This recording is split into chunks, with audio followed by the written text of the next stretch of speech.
Welcome, everybody. Happy BSG Day, Chris. It is a happy birthday. 43 wonderful years. Absolutely. Well, is it wonderful years since we haven't seen it in 43 years? Is that, I guess not 43. No, because we get to watch years. it. Yeah, we can still watch it. I guess it's a wonderful years then. Yes, absolutely. Welcome, everybody, to IFB Interfleet Broadcasting. And it's Happy Nova Yarin. Looking at my notes. And it's BSG Day. But it's a double birthday, too. Chris reminded me, right, Chris? It's our first anniversary on the air. And today's September 17th. And tonight is the night that Battlestar Galactica was first broadcast. So there's a lot of great celebrations to be had today. And for those of you that don't know who we are, I'm New York Pete, and this is my buddy, partner, Tipsy Toaster. Yo. Over there. Welcome to Wait, I got to do it right. Yo. Chris has buttons, man. I got buttons. I can make things happen. Yeah, buttons. Absolutely. Want to welcome everyone that is watching live with us. This is a special tribute. It's an award night. We have a very special guest.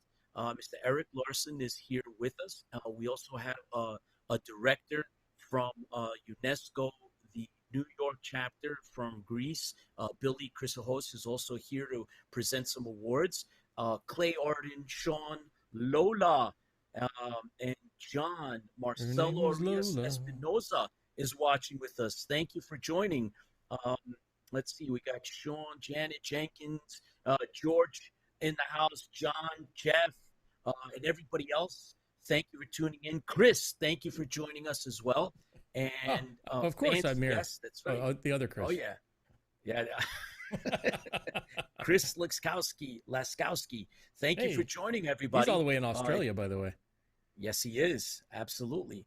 We have individuals from around the globe. We have some that, because of the time difference, are going to be watching later. We have committed individuals going to watch us in Greece later on, a few hours from now when they actually wake up in the morning. So we also have contacts in the UK, South Africa, Canada, South America is on as we speak. So everyone, welcome and thank you for being here. It's a great night. We're celebrating. Yes, right, Chris? We are. It is a great celebration night. So I guess with a celebration, that calls for a toast. Let's toast. All right. So. And tonight we are. Hang on. I'll bring up I'll read and you bring it up. Hang on. Let me get the camera set up here for you. It is, there we go. I'll fade to that. And I will read the beer that is sponsored by us because we bought it tonight. That's right. So this is actually a special beer for me because this is my favorite beer and it is brewed in Salem, Virginia, right where my house is at. Where my wife lives right now. I don't live there. I do live there. I only live there every other weekend. But anyways, this is a delightful, whoops, got water on it. Really? A delightful, bready character, balances lots of citrus hops, and a light-bodied West Coast-styled IPA. And look, it's West Coast, so we're good. West Coast. Yeah. All right. We like the West Coast. Parkway Brewing Company is the company that does this. It's an IPA, and it's a double IPA, actually, so we'll go ahead and open it up. Okay. So hang on, let me get back on camera here. Ready? Hang on, let me get back on camera. Wait, just a second. Press that. Get you excited?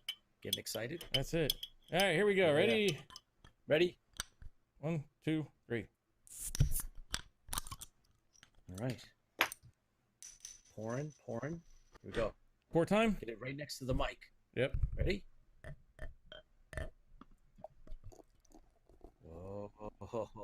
Oh, there we are. Oh my God. Is it going to spill? Nah, I'm pretty good this time. Oh no. I'm like, oh, yes. Oh, you're getting close there. You're a little foamy there. Did you shake it up before you opened it? I did not. All right. So everybody, we're thankful that you're here. We're thankful that we have this opportunity. We're thankful for the people who have created Battlestar Galactica. We are thankful for the people who continue to support Battlestar Galactica through the fandom, fans like yourselves, And so we always say, fans, feel the fleet. Cheers to you. Here's to you.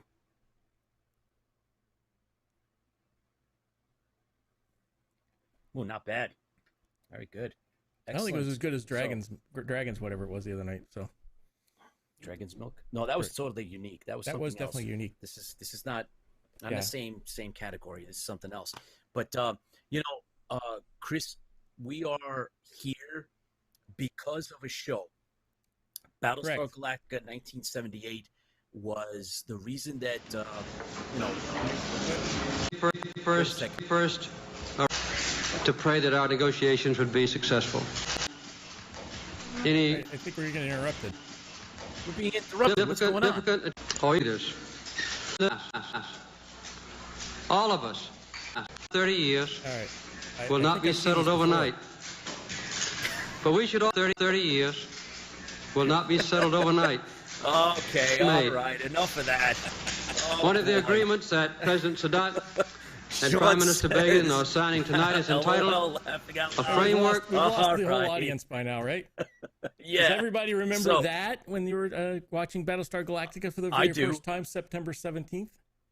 Oh, I remember that. They interrupted the show. Yes. I was like, what the heck? You know what, Chris? Let me tell you what happened.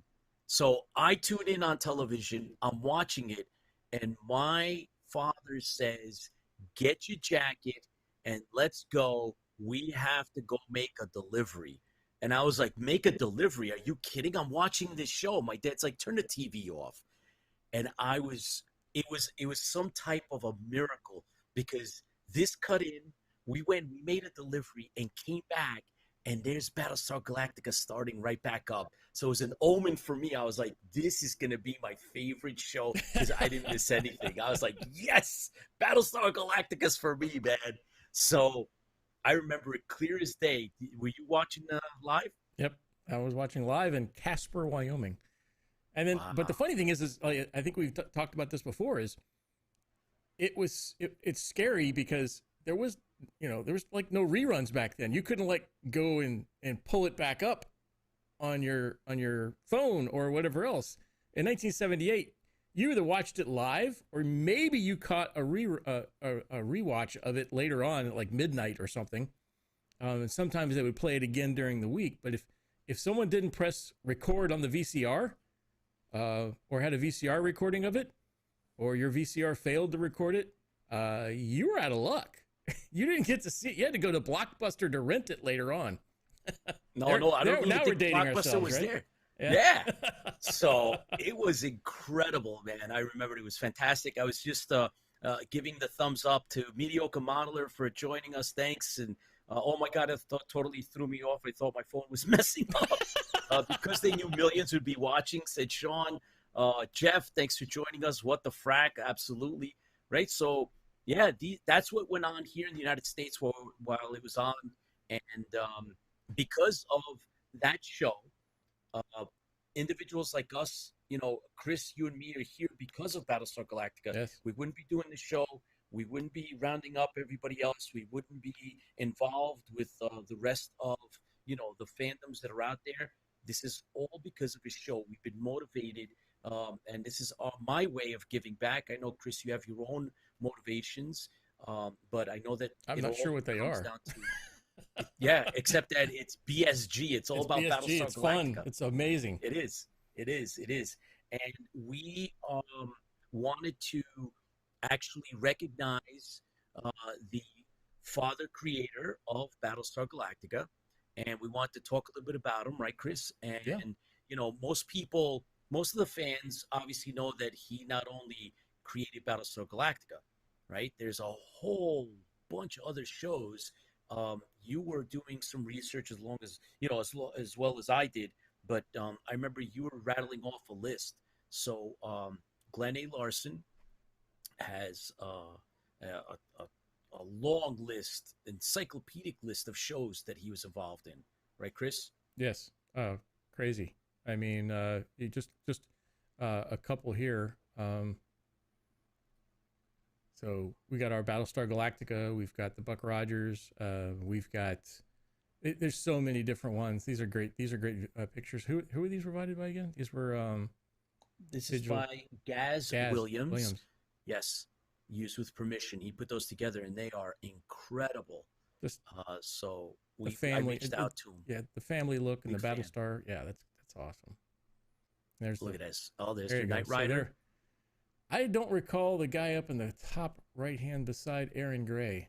I'm having a hard time with that one.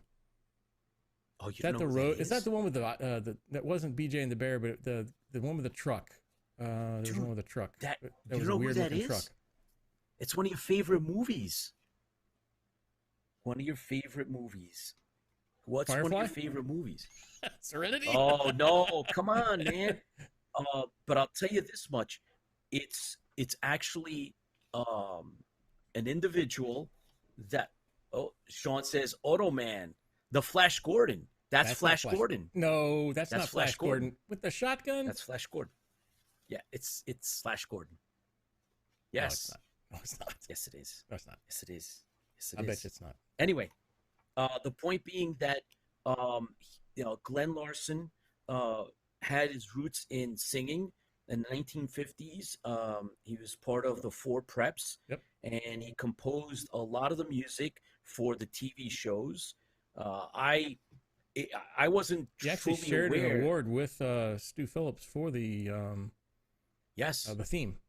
For the theme, that's right. And he's done a whole array of various TV shows. That's a really good montage of compilation of a lot of the great shows. There's Quincy and McCloud and a whole bunch of those, Magnum PIs there, and Buck Rogers, the 25th Century, and of course Knight Rider. You're a big fan of Knight Rider, Chris. I think a little bit more than I am, but that's okay. That's the beauty of this. And Nick Nugent was a fan like us. Yeah. And I like the idea when I found his work. These are things that he put together. Nick Nugent did. He wrote a book about Knight Rider. So here's a fan that went out of his way to give back to the fandom.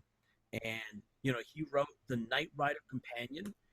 He actually has interacted with Eric on a limited basis, but he told me that he had interacted with him. He also interacted with Glen Larson, and he shared these pictures with me when I asked him, and he sends his best. Obviously, he was a big fan of Glen Larson's work, and I thought it was interesting, Chris, that this shows another aspect of the fans and their interaction with shows they like. I like what he has written down at the bottom underneath 10 years. I totally believe that one fan can make a difference. That is one of that's what we want to do, is make a difference. Mottos. Yep. Yes, he truly believes that. So, and then that's kind of a little bit of what we're trying to do. Is make a bit of a difference. And we were, lucky enough that we were able to touch paths with Eric Larson, and we put together a nomination through UNESCO for Glen Larson and for Eric as well. And it's incredible the work that Glen Larson did. I mean, he's done Manimal and Misadventures of Sheriff Lobo and even $6 Million Man. Yep. Magnum PI, just to name a few. And 144 episodes of Quincy ME. I didn't even know there was that many. So get this. Quincy, Magnum, Knight Rider, and Fall Guy account for 513 hours of television and 21 combined seasons from 1976 to 1988. Sounds like a marathon. Let's do it. Oh, yeah. Oh, that's incredible. Tara, thanks for joining us. Yes, Magnum. Oh, yeah. So, yes, I mean, Highwayman. Fall Guy, of course. Honestly, had no idea I'd seen so much of his work. Incredible. That's from Janet Jenkins. Yeah, sometimes you just don't even realize it. So, Chris, there was a couple of others that you had picked out that I forgotten all about that we used to watch. Like BJ and the Bear, and what else? Yeah, there was a couple. Yeah. There was a couple others that you had mentioned. We got them all at the end here. Yes, we do. So, Chris, you actually put together a photo, thing. I guess. Well, yeah. A photo thingy video slideshow. Slideshow. So there we go. Gonna, that's good. A slideshow. Yeah. So we'll play that at the end and show all of the different ones. Yeah. At the end. And you mentioned, Chris, the fact that Glen Larson also composed, and he has credit for, get this, McCloud, The $6 Million Man, Quincy, the Hardy Boys Nancy Drew Mysteries, of course, Battlestar Galactica, Buck Rogers in the 25th Century, The Misadventures of Sheriff Lobo, BJ and the Bear, Battles, The Murder That Wouldn't Die, The Fall Guy, Knight Rider, just to name a few. So that's incredible. That's only a few, to tell you the truth. Yes, but that's his music background. Creativity, is boundless. So we decided that we wanted to do a quick special tonight, and we're grateful that everybody is here with us and watching. Rick Westling, thanks for joining us live. I know that there's others, so as you come on, if you just pop up here and put up your well wishes, so we'll make sure that we try to get to everybody. Questions. I spoke to our guest of honor, which is Eric Larson, and he said that he's going to do his best to take some questions at some point after we do the award presentation. So, Chris, what do you have to share about Battlestar Galactica? What does it mean to you, man? What is this all about? Oh, I have a Battlestar Galactica problem. I really need an intervention.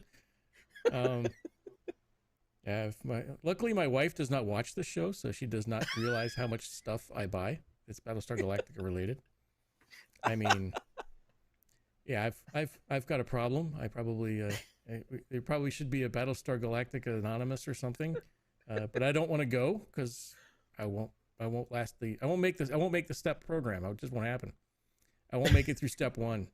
Can't talk about Battlestar Galactica for a week or something like that. It's not happening. Not going to happen. No, not going to happen. But Battlestar Galactica has been a part of my life ever since I was 10 years old when it came on. So it's always been, posters. It's always been bed sheets. It's always been the books. The books were big for me. I read all the books. I grew up in Cache, Wyoming, so there wasn't a lot of stuff around back in 1978 for this stuff. But religiously watching that, I remember laying on the red shag carpet, watching it every night on the huge console TV every time it came on. So it was. Go ahead. By the way, Jeff Walters says, "I'm not just a member; I'm the president."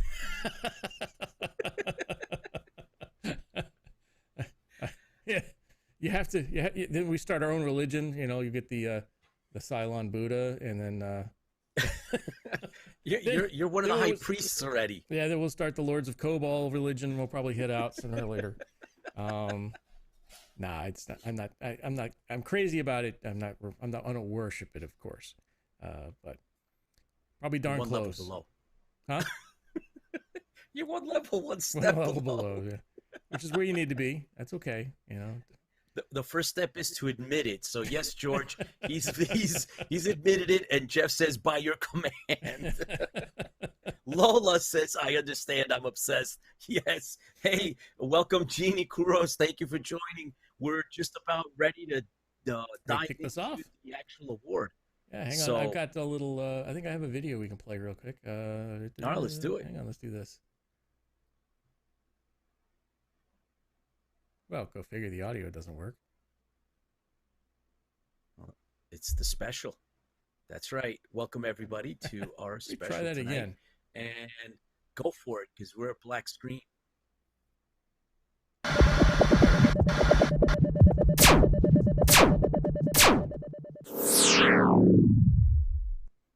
So you get special once for the people who don't want to hear the audio, and then you get special again with the people who do want to hear the audio. So now we have okay.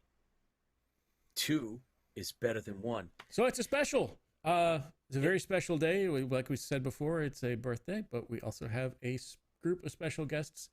And tonight we are presenting awards. And tonight is the UNESCO, United Nations Educational, Scientific, and Cultural Organization. And it's actually the Club for UNESCO of Piraeus and Islands in Greece, the New York chapter, which is represented by Billy Chrissochos. Battlestar Galactica was nominated 2 years ago, and the nomination is based on two things. So between the links to Hellenism and his musical skills and abilities in composing, Glen A. Larson first was nominated, and the creator of the show, Mr. Larson, is quoted as saying the following: "Growing up, I have Mormon origins, but always fascinated by the theories of things, for example, Greek mythology and the pyramids. I love von Daniken's Chariots of the Gods. I got fascinated by all those themes, and what emerged was Battlestar Galactica." So that was at the heart of what the nomination is about. The specific UNESCO club here in New York that is directed by Billy Chrissochos, which will be on in a moment or so, is also a Battlestar Galactica fan. And when I had a discussion with him, going back now a couple of years, we were going to do a tribute award after the nomination was obviously approved, and this was going to happen at a convention that did not take place because of the COVID. And now that we have a platform for it, we went ahead and decided to reach out to Eric Larson, and he graciously accepted the awards. And so these have been inscribed, and I'm going to pass the torch over to Billy Chrissochos, and he is the director of UNESCO Piraeus Club here in New York. And so, Billy, thank you for coming on the show. Eric, welcome to IFB, both of you.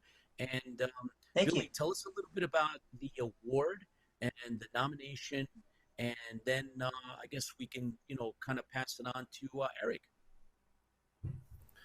Thank you, Peter. Thank you, Chris, for having me tonight. Thank you, Mr. Larson, for being here tonight. It's an honor to finally meet you, even here in digitally, online. Likewise. So on behalf of the United Nations Educational, Scientific, and Cultural Organization, UNESCO, and the Club of Piraeus and Islands, one of the largest UNESCO clubs in all of Greece, and most active in promoting cultural and philanthropic endeavors throughout the world. We recognize the creator, your father, of the original 1978 Battlestar Galactica TV series for its cross-cultural promotion of Greek concepts through the arts. The awards, as Peter said earlier, were to be presented at the Olcon show in Dallas, Texas, on Saturday, March 14th in 2020, during the Battlestar Galactica 41st anniversary celebration tribute panel. And I was supposed to be on to give a special video message on behalf of UNESCO Piraeus. And unfortunately, that was when the pandemic just started. And thank goodness we were able to do it now. We had to postpone everything. We didn't cancel. Pete and Chris kept the torch going, and especially with our show here. We'll do this another day. And here we are tonight. My name is Billy, or Vasilios Chrissochos. I am the director of modern music in New York for the UNESCO Club of Piraeus and Islands. And tonight's it is an honor again to give the recipients posthumously to your dad, Mr. Glen A. Larson, and you, Mr. Glen Eric Larson, the award for the promotion of cross-cultural promotion of Greek concepts through the arts. And I think, Peter, you're gonna take over from here. Or actually, let me give the. We had a prepared message from the president of UNESCO Club Piraeus, Mr. Ioannis Maronitis, and I'm gonna read it, the message, and then I'll pass on the mic over to Peter. Uh, so I have the message. Let's do that first. Then I have my own prepared quote from Mr. Ioannis Maronitis, president of the Club for UNESCO Piraeus and Islands and member of the board of the World Federation of Associations and Club Centers for UNESCO, responsible for Europe and North America. He stated, "My small country, Greece, has a very unique and eternal legacy, its culture, history, and arts. Ancient Greek history and mythology is the backbone of most cultures, along with the theater and the performing arts. The way Glen A. Larson weaved ancient Greek concepts into Battlestar Galactica, and the way the show and its stars brought them to life, is a credit to the legacy of the Greek spirit and its continuing legacy. Congratulations to all the recipients." That is the official message from the president of UNESCO Piraeus and Islands, Mr. Ioannis Maronitis. And for myself, I just wanted to say, I'm going to read my own quote that I had prepared for the the tribute conference panel. As a Greek American watching the original Battlestar Galactic on television, I was attracted to it on many levels: the action, the stories, the look, the music, and of course the constant references to the ancient Greeks and Greek mythology. It spoke to me on many levels. I'm very proud to give this great show the recognition it deserves. And of course, I'm also a huge fan of Buck Rogers and, of course, Knight Rider and all the other great shows that your father had created. So, on behalf of UNESCO Piraeus, we are honored to give this award to you. And Peter, I give the mic over to you. Thank you very much. Thank you, Billy, and congratulations, Eric, and posthumously, of course, to your father. I just wanted to read your certificate, Eric. It says, the Club for UNESCO in Piraeus and the Islands is recognizing Glen Eric Larson, actor and supporter of the original 1978-1980 Battlestar Galactica TV series and the role he plays in the continued support of the cross-cultural promotion of Greek concepts through the arts. With honor, signed, the President Ioannis Maronitis. And I think it's obvious to everyone that ever watched the show, but Eric, to some of us, it always, drew out these deeper concepts. Some of us that grew up with, the mythology and the Greek names, being of Greek descent, it was always had another level of inspiration and meaning to us. And it's obvious, I think, that just by watching any of the episodes, hearing Apollo, Athena, Cassiopeia, Omega, Rigel, the names of the battle stars, the characters named, Solon, Hector, Charybdis, Commander Kronos, and you and I had spoken on a different occasion, and I mean the names go on and on and on, and I know that these names weren't haphazardly selected, that there was a theme. No. And even the Cylons, in ancient Greek history, Cylon was an individual that was a usurper. He tried to take over through cunning and deception, and so that's the deep-seated links to ancient history. And so we wanted to make sure that since this opportunity came up, and meeting you, and you were gracious enough to accept and come on our show, Eric. We wanted to let you know that we really appreciate the work that your father did and the work that you continue to do by being open to the fans and supporting the fans and keeping the show alive for us. So, Eric, congratulations and all the best. Thank you. We're glad that you're here. So, thank you very much. It's a great honor. I think my dad would be very, very pleased with this honor. Yeah, it was very intentional. Just to give a little bit of background on what my father was doing, as you pointed out, he was very much inspired by Daniken. Now, the original story was going to be Adam's Ark. That was the original story. It was going to be a spaceship that goes from Earth all the way into space. But then it evolved and turned into a spaceship that comes to the Earth.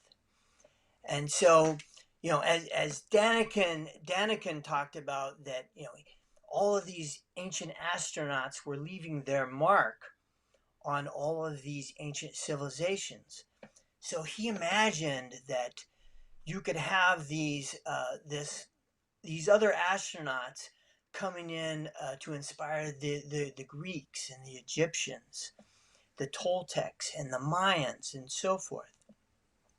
And of course, the Greeks, were a very, very big, very important part of our world today. I mean, we have the scientific method thanks to the Greeks. We have plays, theater, art, architecture. They have influenced us in just so many different ways. Today is the anniversary of the Constitution of the United States. And of course, that Constitution is rooted very much in the Greeks who came up with democracy. And of course, in Battlestar Galactica, one of the things that the Cylons really hated about humans is their love of freedom. And of course, we have the Greeks to thank for that concept being birthed into civilization. And of course, all of the colonial, all the colonies were actually named after Greek zodiac signs. I know you mentioned many of the characters were named after Greeks, but also you have Pisces, you have Caprica. All these colonies were named after the Greeks, after Greek's zodiac. So yeah, he was thinking about that. If you're gonna inspire the ancients, you gotta inspire the Greeks, because we have so much of our world to thank for them and for their contributions. And of course, the mythology, you can't discount that, because the mythological themes resemble many of the mythology of the ancients. Of course, you have Apollo acting like a god, intervening in the affairs of all these different planets. I'm sure many of these people would perceive these colonial warriors, as being godlike with their advanced technology that they had. So that is one thing. I think the entire Odyssey that they went on to can be traced to Homer's great epic, which is the Odyssey. They're all going to Earth. They're all going to their new home, and they go into all these adventures along the way. And one of the things you learn from Odysseus is that Odysseus would often be mistaken for other characters. He would kind of trick people. Well, Apollo takes the form of another person, and that is how he's able to save this planet from nuclear devastation. I often say that Lucas was actually trying to sue the government because they had the space program that was designed to eliminate nuclear weapons with lasers. But the reality is, it was Battlestar Galactica that did that. It wasn't Star Wars. It was in one of the final episodes. They shoot down all the nukes. That's right. So That's they were the opposite of Star Trek. They intervened, whereas Star Trek they have these protocols. That prime directive, yes. The prime directive, right? Yeah, there was no prime directive. Yeah, of course. But Eric, see, that's the reason that a recognition of the big picture of what Battlestar Galactica, represents and is due the honors that you've received. And as a matter of fact, Sean from Battlestar Bulletin Board says he has a quote that Adama says to President Adar in the show. He says, "They hate us with every fiber of their being. We love freedom, independence, to feel, to question. To them, it's an alien way of existing they will never accept." Sorry, absolutely, Chris, but that's kind of like what you were saying in terms of the recognition, and I know that it rings true. All the things that you said in terms of where the show comes from, and the deeper meanings, and so it's exciting that we're here today. A show that was on for one season, and here we are. And part of that too is the philosophy. The Greeks, they were, the great philosophers came from there, and so that is part of that. I think is that as well. To think and to reason. Socrates. Absolutely. So Aristotle. By the way, yes, all the great ancient philosophers, and that's what comes out of a show that was put together with these elements. It just brings a lot of this. Once you start hearing the names of where does it come from, what does it mean, it inspires like a lot of other things and other shows. But this is, to us, it has this other deep-rooted meaning, and it was incredible on how it's all spun together. And bringing in, like you said in the opening of the show, they would mention the Mayans and the Toltecs, the Atlanteans, and all of that, all those elements made it that special. And it's important, Eric, that I'm going to bring up the fact that you actually were in the original. You played Todd in the Greetings from Earth, and your character in 1980, Galactica 1980, was named Moonstone, and you did 5 episodes. So, as well as you were in the Fall Guy as well. But your hands were all up in growing up, not only with your father as an influence, but you also took part in the grander scheme of Battlestar Galactica. And again, we thank you for taking your time out and sharing these awards and being here with us. It was a great experience growing up and being part of that. My dad really brought all that home. He would bring the dailies home and invite us over to the special effects facility in Van Nuys where they were making all the effects. We would see all the effects coming in on blue screen before anything was composited, and it was just incredible. It was incredible to watch it all. For fun, my dad would actually put us in a mock Viper and make a home movie with us. Oh, and he'd do stuff like that. Yeah, he'd put us in all kinds of home movies, and that was one of the reasons why he was able to get me into the shows. Is he'd make me in all these home movies, and I said, "Yeah, okay, I think you can do it," and then put me in. But wow. I was doing all kinds of stuff that he would just produce for fun. Oh, that's way cool. We have he would stick me in a Coke machine and then edit Battle of the Bulge footage. I don't know if you've seen that movie, old World War II movie. Yep. And then he would piece it together in a moviola over at Universal Studios, and he worked all night on this whole movie. That's the kind of stuff he would do. Do you still have those? Awesome. You still have they still available? A lot of those things have just gone away over time. They end up in some Steve VCR Garvey tapes, tribute video or something, some crazy thing that he would do. So a lot of that just is in the memories, I think, now. That's important. We do have some mention, since we brought up pictures and some of the past. I think we do have a couple of pictures that Eric sent us that maybe we can bring up now since we kind of brought it up. Oh, the And Hollywood Star. there we go. Yeah, that was a great day. That was a great day where he got the Hollywood Star right next to the Pussycat Theater. Yeah, that's where it was. I don't think that exists anymore, but yeah, it's still there. The star is still around. The star is there. I have a picture of it. I was Absolutely. researching the star for another project and what it takes to actually get a star on the Hollywood Walk.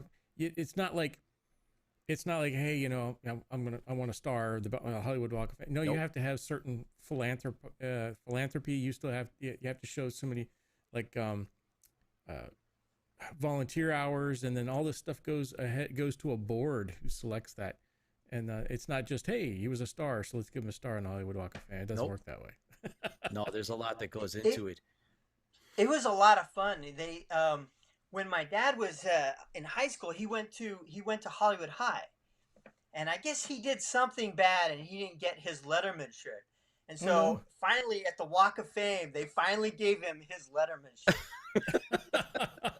Oh, that's awesome. That was it. He did his recompense or something through all his shows. So I was like, okay, you get the Letterman shirt now. Yeah, well, here's a Letterman picture. jacket, I should say. Here's a picture that bring back some memories. There you go. you Greetings go. from Earth Yeah, with Ray Bolger and Bobby Van. Yep. that was thing looks hot. I got to act with the Scarecrow Yeah, from Wizard of Oz. That's right. Yep. That was really cool. Scarecrow. And a lot of people don't know he hit a bunch of barrels over there. That was unintentional. But I guess it worked. Yeah, it worked for the character, so I was like, yeah, okay. But yeah, that was fun. That costume looks hot. That was fun. What's that? That costume looks pretty hot. Doesn't look like it breathes much. It looks like it's solid aluminum. Apparently, those outfits still exist. What? I think my little brother was in the show, and somebody has his outfit. Holy cow! Oh, really? That I know one of the fans. But it was crazy. Oh, wow. You go into a McDonald's with those outfits, and it's like nobody even looks at you twice. Even though you're dressed as an astronaut, it's like, Oh yeah. no, everybody goes through this with costumes. It's right next to Universal Studios, so I just thought that was funny. Oh, that's cool. We have. That's a great picture. That's my dad. Yeah, tie. I'm learning to tie for the first time. Awesome. And there's me as Moonstone at what was it? One of the Dallas Comic Probably Con. Audition, yeah. Yeah. Oh, wow. Oh, there it is. There's the That's- star. There's the family. There's the star. Yep. Oh, wow. There's me. I'm the guy holding Danielle, my little baby sister, Okay, over here. and I'm right next to my grandma Larson Wow. and my sister Michelle. Is on the other side. Oh, So, wow. yeah, it's pretty That's cool. cool. That's quite Oh, the yeah. family. My brother Chris is on the far left, and there's me and Dad. Far left. Yeah, my brother Chris is on the far left, and my grandma Larson is on the far right. She's an immigrant from Sweden, and she a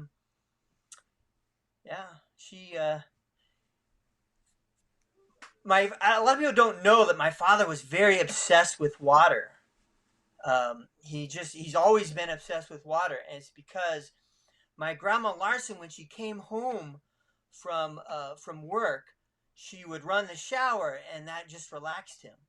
And so after that, he just loves water. He'd write with running water. Oh, wow. Talk about wasting water, but he would do that. He would just the sound would really relax him. Didn't he put in a little river or something? He did, stream. yeah. In Bel Air. in the Bel Air house. He had a little river that ran through and had fish, and yeah, it was crazy. You can find that on YouTube. Actually, there's a YouTube video that will talk about inspirational Glen Larson home. Oh wow! Wow. So yeah. Yeah, that's a great picture. Yeah. Uh-oh. That's me. Me sick and glad to Speaking of water, I had bad water in that episode. Yeah, that's it. That's right. Spoiler alert. Spoiler alert. Yeah, exactly. Well, you know what's funny about that story, though, is that my character dies in the show. You know, I guess it would have been a real tearjerker scene, except I told my dad, he says, wait a minute, I'm dying in this show. He says, don't worry, I can fix that. See, that helps, doesn't it? Helps have a little pull there. Yeah. Talk about an upstairs connection. He can bring you back from the dead. Yeah. Absolutely. Yeah. But he does seem to like to kill me off in shows. He killed me in Fall Guy as well. Oh. I get killed by Eddie Albert, the very pilot, in the beginning of that show. Boom! I'm done. Yeah. We have a really, really nice comment, Eric, from Jeff Walters. He says, but it took your father, one of the greatest storytellers we've ever had, to bring it to life for so many of us. Not only does this show bring us together, it has helped many of us through some of the hardest times of our life. Oh, agreed. Very well said. Well, my father would be very happy about that. You know, I think the show was very dear to his heart, and I think he'd be very glad that so many people from around the world are touched by it. And I think that's the beauty of a lot of these mythological themes, is that they can touch us and they can affect us in positive ways, and they transcend so many different cultural boundaries and so forth. So I think he'd be very happy about that. And that's one of the reasons why I'm always happy to promote that legacy, that, you know, I feel it's my duty to do that as his son, since that was such a great pleasure for him to promote all of these things and to promote his shows. At the very end of towards the end of his life, he had a giant room that was just filled with all of his scripts. And it was just amazing to look at all this work that he had poured his soul into. And it was just, wow, so many scripts, and so many that there's many that haven't even been done yet. But yeah, it was a lot of work. He used to tell me, he says, if you want to be a great writer, you got to write 10 scripts, throw them all away, and then the next one's going to be good. And it's just all about quantity. You really have to work. I guess. Wow. The practice. Yeah. Yeah. It's all about, yeah, he was, and he also had a lot of drive. Like, he wasn't afraid to approach anybody. When he was a singer, he would approach Frank Sinatra and say, hey, we can do a duet together. Can you imagine that? Yeah, he was just starting out the business. Hey, let's do a duet. You know, Frank Sinatra is only the biggest singer in the world. You know, you got to at least ask, right? I mean, you got to don't ask. Exactly. If you don't ask and if you don't approach somebody, you'll never know, and they'll never know either. You're never gonna know. That's right, and that was him. That was his personality. Well, we just want to really quick give shout outs to Jan Van Gastein and Jeff Anthony, Roger Herbert, Karen Mercarella, James Joplin. Thanks for joining us live here with Eric Larson, our guest of honor on our award night. Tara, of course, is with us as well. So we have a couple of questions, Eric, and one of them was sent up to us by Robert Baum. He sent it to me right before the show.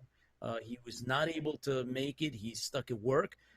And he had a question about whether or not there were any projects that were scripted but ultimately either never developed beyond the pilot, or a script that may have been something passionate that he wanted to do but was not able to? Is there anything that you recall? There was a lot of shows that my dad worked on and never produced. I mean, he was a machine when it comes to writing, and there were a lot of shows that there were a lot of concepts for Battlestar that never made it to Battlestar, but then they made it to other shows. They had designs that went to Buck Rogers, for example. The original Colonial Warship actually went to the Buck Rogers ship, because they thought that was a better fit for that show. And so that's what they ended up doing. So there were lots of things that never went all the way, because that's just the nature of the business. You're always you're coming up with all kinds of things, and network executives will say, well, I don't like that, why don't you do this? And so that's what they would do. But certainly there was a lot of things that they were going to do for the second season had they kept on going. If you look at NBC, they show Galactica 80 as the second season, but they were going to get Isaac Asimov, and they were going to do all kinds of amazing things. There were plans to bring in the bikes for the 78 show, and all kinds of things. So unfortunately, it just didn't keep on going. But a lot of people thought, oh, it's because the show just wasn't good enough, or it was just too expensive. The reality was, it was still a top 20 show. It's just that they got greedy. And that's really what it boiled down to. They thought they could do better in that time slot, and they proved wrong. When they put that other show they wanted to put in, it didn't do well. And they're like, okay, sorry. And then they ended up doing Galactica 80, but they changed everything, and the fans weren't happy. I was part of that show, and I enjoyed being part of that show, but I can see, what the fans were concerned about. And, the show that did the best was when they brought Dirk Benedict back. And that's when, unfortunately, it was too late, because they had already canceled the show. What a shame. Eric, did your father ever make you audition for any roles? Lola wants to know. He originally wanted me to be Boxy, and I didn't get that role. Whoa!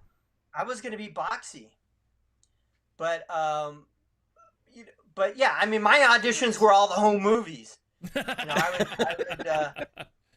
He'd make a home movie for like a farewell of a church leader or something, and I'd play the church leader, with a bald wig and all kinds of things, and that was my audition. Yeah. Oh wow! I did one where he would do crazy things, we did like a 60-minute show where I'd interview somebody, and then he would cut in all kinds of crazy footage from other movies and so forth. And so I've done that with my son. I try to cool. follow in the same. I was just getting ready to ask, have you kind of carried on that style of tradition to your family? Yeah, I do the thing. In fact, when my dad was sick, when he was dying of cancer, I just to cheer him up, I did some of these old videos, and I dress up my son as a cowboy. Now my dad loved cowboys when he was a kid. He loved Roy Rogers. Roy Rogers was his idol. Okay, and so my son looked like the spitting image. First of all, he looks just like his grandpa. They look identical. And he saw this kid with the cowboy hat, and I think it helped him get through that really, really tough period. And so I came up with a few videos to kind of cheer him up. But I don't wish that disease on anybody. That's a tough thing to go through. But, when you're going through that, you want your family to, be out there and support you. And try to do that. Try to help him through that. But I'll tell you something. Even during those dark times, Glen Larson all the way, he described himself as a racehorse ready for the finish line. He was a fighter to the end. And that's the way he was throughout his entire life. He was a fighter. It didn't matter if it was a home movie, he would put everything into it. One time he did a home movie it was a disaster movie for a birthday party. In fact, it was even featured in a book. Some kid came in there and he thought it was the coolest thing. The son of Dickie Goodman came into it, and we made a disaster movie with a control room, and my brother made a model plane that crashed, all kinds of things. But yeah, he would put everything into it, no matter what it was. Eric, we have a question from John 1, who is part of our crew. He says, he wants to know, were there any episodes in his shows that were based on personal experience? Personal experience. I don't know if he was really, into doing an autobiographical thing. I think most of his stories were, he did a lot of Western type characters because that's what he grew up loving. Like Knight Rider was basically a Western that he loved as a kid, only just at a car, So I think that was more what he would going into. I mean, he would bring in things like he brought the church into an episode, had a whole church help him solve a crime. He would do stuff like that. He loved Hawaii. Of course, he had to do shows that would get him to stay in Hawaii as long as possible. And of course, that was Magnum. He could relate to the whole idea of having a person that would houses, because he would have people sit for his house. And later, one of those was my sister Michelle. But yeah, that really rang true to him, to have that kind of character and stuff like that. So he did bring some things that he had personal connection to. But I can't think of anything like completely autobiographical. That I know Bruce, who was one of the 4 preps, decided to incorporate one of their 4 prep stories, movie out of it, and he was able to do that. But my father didn't. But my father was in the Air Force, and so that became the subject of a kind of a crazy experience. But that story became the subject of a movie where my father, as you know, was a singer in the 4 preps, and they were treated really cushily. They would all the other officers were working really hard in the Air Force, and they were just singing, treated like royalty. And so Bruce decided to turn that into a film. Eric, I want to try to squeeze in. We have a bunch of other questions, but I'd like to maybe squeeze in one more. This is from Sean Shallow, and he is the administrator, moderator of Battlestar Galactica Bulletin Board, and he's asking, what was the one project he always wanted to do and maybe never had the chance to do? Are you aware of anything like that? Oh boy. I mean, we worked on a time travel piece that there's a lot of projects that haven't been produced and may still be produced.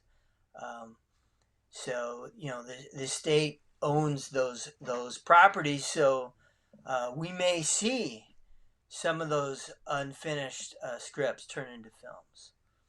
So while he may not have gotten to some of these shows, just be patient. You might see some of those coming out. Oh my gosh, that would be amazing. So, I know. You're probably sworn to secrecy on those, aren't you? Well, I mean, I'm not going to tip my hand here, but reveal all the stories. But, grew up with him, and obviously I know a lot of those projects, and so yeah, I think one day we shall see some of those shows come to fruition. I hope it's soon. You know, I think that's part of you know, the dutiful son's job, right? To make sure you keep that legacy, the legacy alive. moves on, yeah. Absolutely. Roddenberry still had shows come to fruition even after he died. Absolutely. So yeah, be patient there. Outstanding. You still see some stuff We can't be out. patient any longer. We're just getting older, Eric. We're getting older, but this is 43 years waiting. now. Yeah, well, a lot of these shows are being developed as features as well. Yeah. Where Battlestar is being developed, Knight Rider is being developed. A lot of shows are being developed. So Legacy's not done. It's not done yet. And long after we're gone. We may still see some stuff coming out. Is there? So this is what we always ask. So we believe fans fuel the fleet. Is there any things the fans can do to help move these forward? Just keep supporting Glen Larson Entertainment. Keep supporting all these shows and the features that are coming out and so forth. And if that happens, they're just going to keep doing more. Right. So keep the faith. Isn't that what Richard Hatch used to always say? That's it. Absolutely. Well, Eric, Richard Hatch was such a dedicated person when it came to Battlestar, and he's so missed. Oh yeah. He's so missed. He is. But we are approaching our deadline, Eric, but we want to extend an open door policy to you, and we would love to have you come back on one of our regular IFB programs. We usually go on a Thursday, and if you ever have time to come back, there's a lot of other fan questions and comments that we're obviously not going to be able to get to. The last one I'm going to mention here is from Janet Jenkins. Could listen to these stories all night. Thank you, Eric, for sharing your personal experiences. And we definitely want to hear more from you. We want to have you back, Eric. So I'm going to put you on the spot and invite you back at your leisure. We're going to stay in touch and hopefully keep an open line of communication, because we want more. We want to hear more from you and about about the legacy. And congratulations to you and to your father for the award.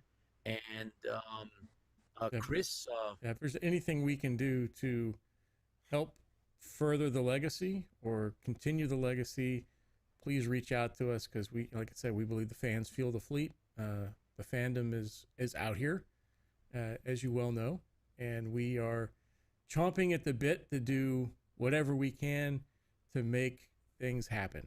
And I know a lot of people have already put into the messages on the side. What can we do? When can we start? A lot of things have happened in regards to crowdfunding. A lot of things have happened in regards to letter writing. I mean, I'm sure you're familiar with some of the shows that have been out there that were created just over, the fans. The fans have created the show by, pitching in the money to make it happen. The fans are there to, get a hold of certain personnel or to bug certain personnel. I mean, look at The Expanse. When they were getting ready to cancel The Expanse from Sci-Fi, of course, Sci-Fi cancels everything. I said that out loud, didn't I? Anything good, they cancel off of Sci-Fi. So it's a matter of you get like 3 seasons before they kill it. So they were getting ready to, cancel The Expanse, and they started a program where some people, they rented a biplane, had a biplane fly over top of Amazon headquarters saying "Save the Expanse," and that's why they call fans. They're fanatics, and we are fanatics for the show. So, you say a word and you need something, you let us know.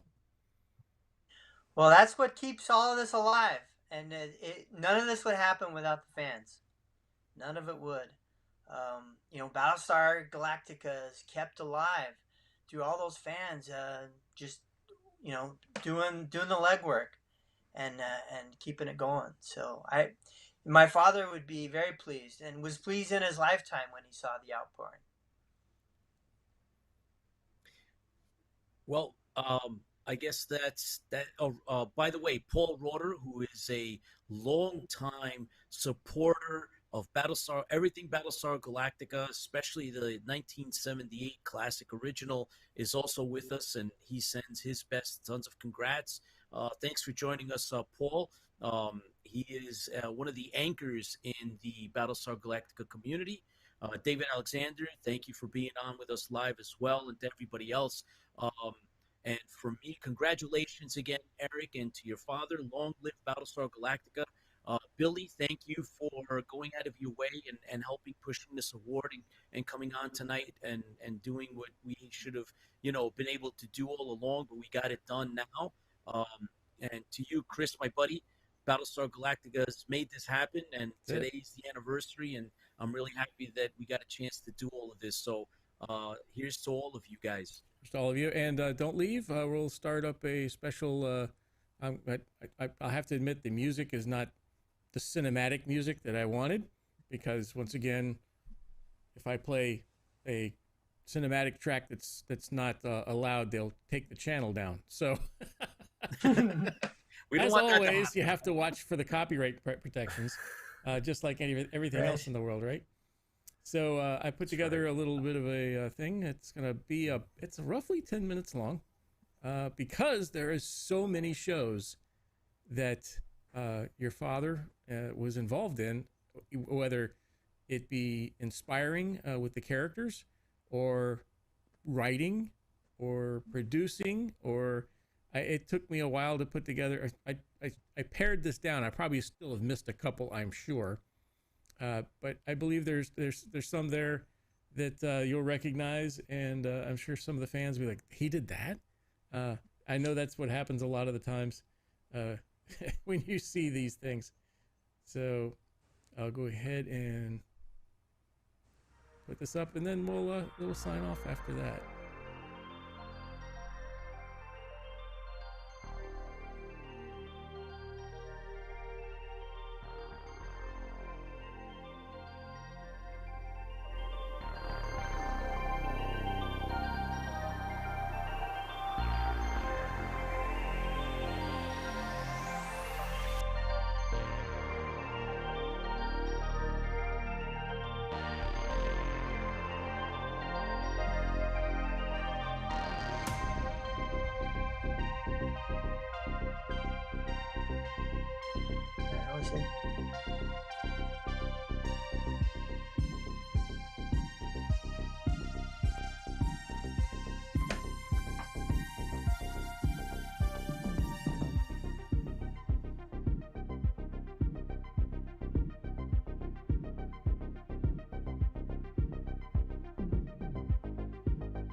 Chris, what happened to the music?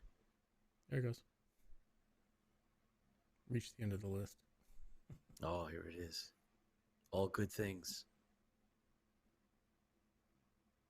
No buck riders.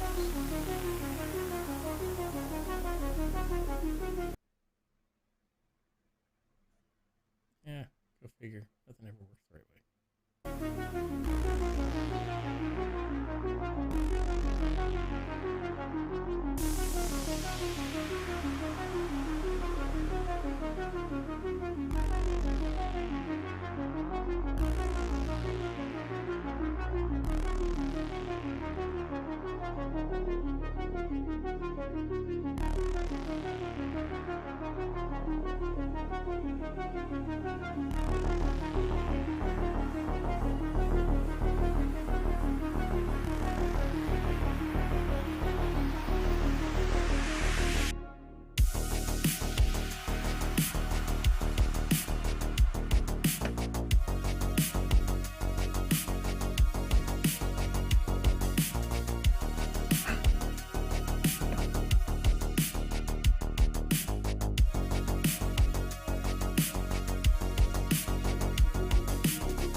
fantastic.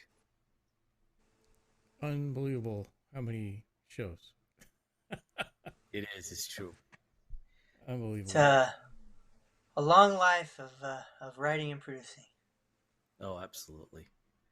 Well, thanks again, Eric, and thanks to everybody that was watching with us live. And that was great. Chris, I think it's that time. It's that time, unfortunately. Yeah. We wish we could talk. We would talk all night if we could. If we could. Well, I appreciate it. Thank you so much for having me on and for the great award. It's really cool. It all lights up and, look at how cool that is. It shows up well on camera. It does. It does. Well deserved, Eric. Well deserved. You and your dad. It's a little bit of history because the UNESCO of Greece hasn't reached out and awarded anyone yet. So you and your father and the Larson legacy are the first to receive any of these type of awards. So made a little bit of history tonight, and it really means a lot to a lot of us. And thanks for taking the time out to exchange and share those stories. I think we all enjoyed them very much, and again, we'd like to have you back. So for me, I've already said enough, but Chris, I think it would be nice to have a couple of words for the official wrap, and then we'll let Eric say a couple of closing. So once again, we love the people behind the scenes as much as the people in front of the camera. It's great to have Mr. Larson, who was behind the scenes creating the world. It's nice to have you on, Eric, that was behind the scenes with your father, experiencing the creation of those worlds, as well as being part of those worlds. And it was great to hear the stories and the experiences that you've had, whether they were great experiences or whether they were tragic towards the end of his life. It was very nice of you to come on and share those with us as fans. And once again, we extend the offer. We're here for you, as well as any Battlestar Galactica pieces or any other the legacy pieces that you want to push forward. We as the fans are willing to help you in any way possible. You just need to reach out to the fans. I appreciate that very much, and I'm just grateful for this great honor. I just think there's no question that the Greeks had a tremendous influence on our entire world, and of course on Battlestar, as well. You can see a lot of that, but no question. It's amazing how this medium can, bring so many cultures together. And I think that's what it's all about, is that we can have this medium that we can all share together and get something out of it. And it means something different to everyone, which is great. Yep. Yeah. All good. Well, to the fans and to you and your father, fans feel the fleet. Thank you. And we will hopefully see you again next time. Everyone, take care. We'll be back here, same bat channel, same bat place, Thursday of next week. And don't forget to look for the recording of this on Facebook and YouTube. If you did tune in later, you'll be able to watch it. So y'all take care. Thank you very much. Stay safe, everybody.